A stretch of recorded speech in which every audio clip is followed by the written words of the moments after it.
Hello students, today in this video we are going to study notice writing. Notice writing is in the syllabus of class 11th and 12th English Core. Students, you must have seen many notices on your school notice board and you are aware of the basic purpose of notice.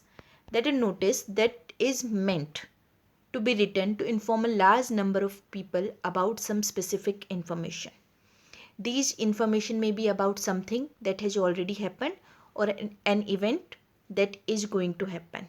A competition may be also there, and even some notices may be about lost and found. And sometimes the notice is just about a simple information that is to be delivered to a targeted group. So, notices are factual and to the point. They are short, they are brief, and they are up to the point. The language that is used must be simple and formal, as it is not personal at all. It is meant for a large group of people. They are put up on the display boards in schools or any public place.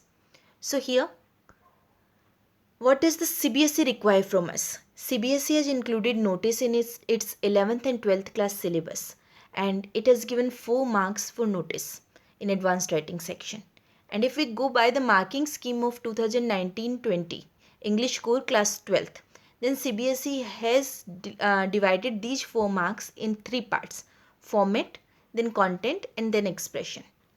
Format part, that is of 1 mark, that includes the whole format of the notice, and format here is for the name. First of all, there is a box in which the notice is written, and then the name of the organization, like school, like any office, that is the part of format, and under that part we write the word notice in the very center, and at the left side we write the date.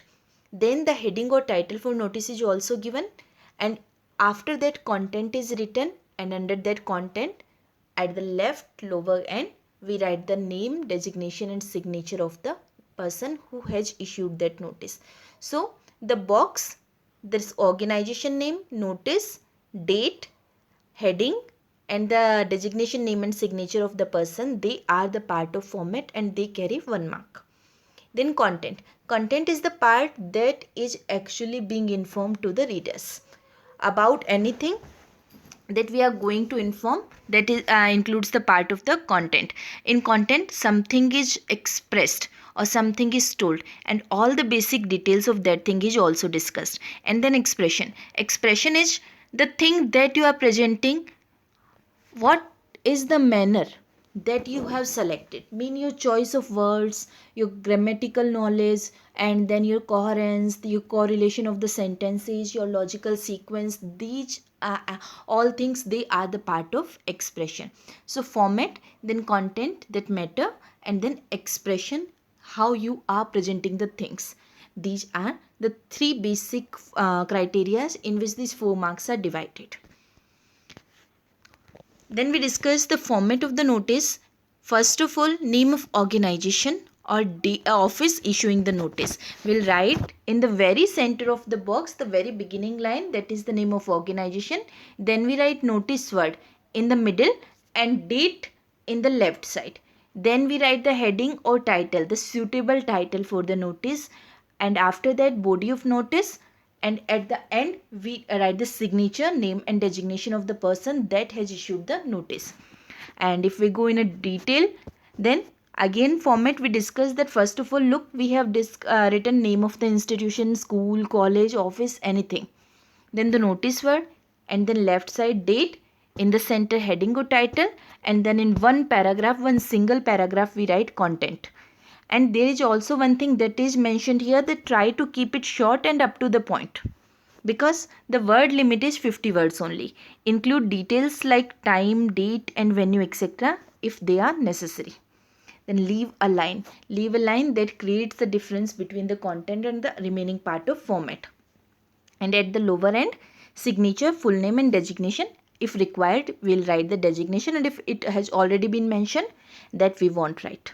So this is the part of that notice format.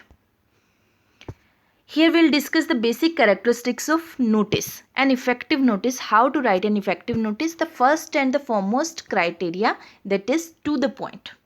Yes, a good notice is always to the point and leaves no scope for further inquiries without compromising on the word limit. Student, this sentence is telling you the whole essence of notice. That if you want to write a good notice, then it should be up to point and you should write all the necessary information so that the reader who is reading the notice, he should not beg for the information.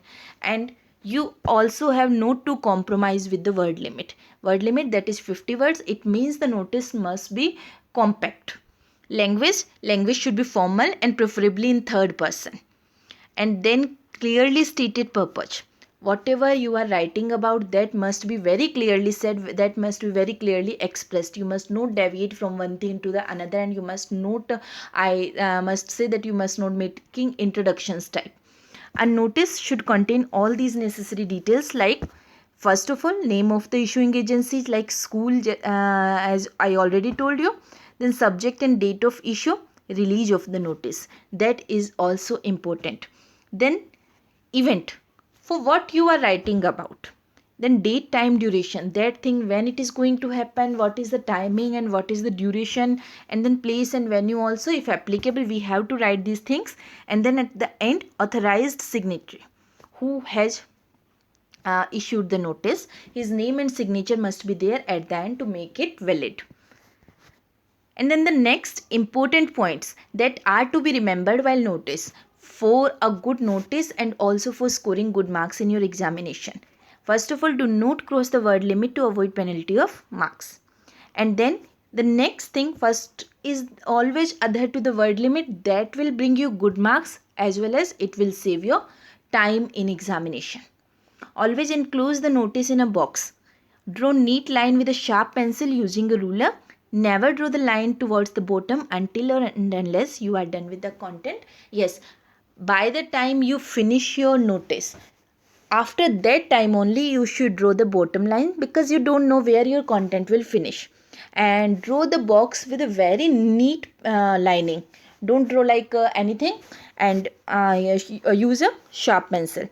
Then write all the required information in short but in fullness. Yes, all the details you should write in fullness. As I already told you that one should not beg for the information that where should I get the information. But that full and short details must be there. Brevity is the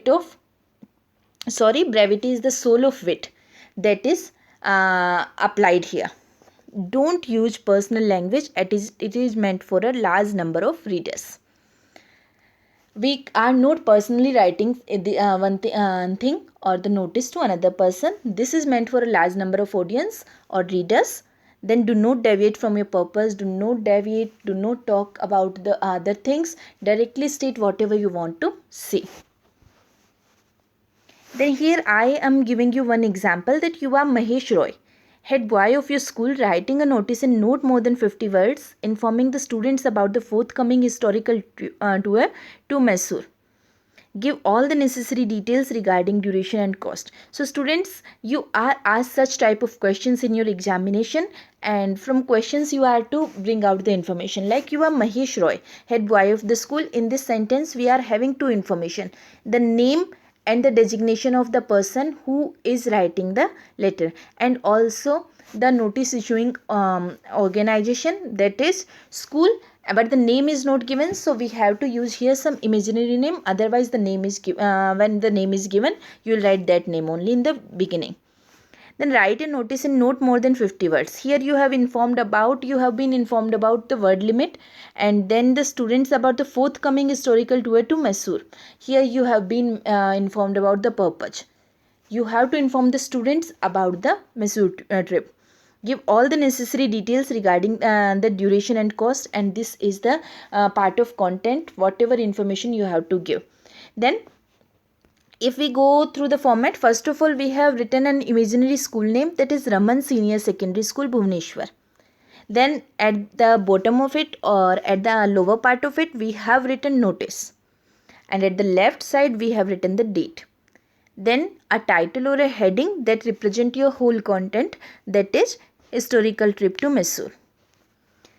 And then the school is organizing a historical tour to Mysore from 1st November to 7th November 2019. As I already told you that you have directly to come to your topic. You cannot talk about the other things because you have to keep the word limit.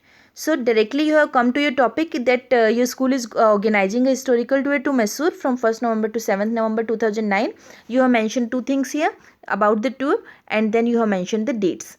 The school expenditure of the trip will be 5,000 per student, which would include fares, board and lodging, sightseeing, etc.